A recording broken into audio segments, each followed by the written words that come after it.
Elena tugged her scarf tighter as she ventured into the grayness, the mist swirling around her like a living entity. The further she walked, the more the familiar world behind her seemed to disintegrate. She was heading toward the old oak, a landmark from her childhood, when the mist thickened. Just as she considered turning back, she heard it, the unmistakable sound of her brother Tommy calling her name. "Elena, over here!" His voice was warm, a beacon in the chilling fog. She hadn't seen Tommy in years, not since the night he disappeared. Her heart pounded with hope and dread as she followed the voice deeper into the fog's embrace. The mist twisted around her, and she could hardly see her own feet. "Tommy, where are you?" she called out, her voice swallowed by the shrouding vapor. "Just ahead," he replied, his tone as light and playful as it had been in their youth.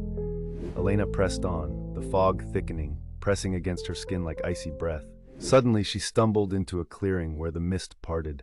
An endless line of familiar faces waited, all bathed in the ethereal glow of the fog. Tommy stood at the front, unchanged from the day he vanished. "Join us," he whispered, his eyes hollow, the mist curling into his mouth as he spoke. Realization gripped Elena as she saw the truth in those soulless eyes. This was no reunion. The mist was hungry, and it had summoned her here. With a silent scream, she was lost to the mist, becoming another whisper in its eternal depths.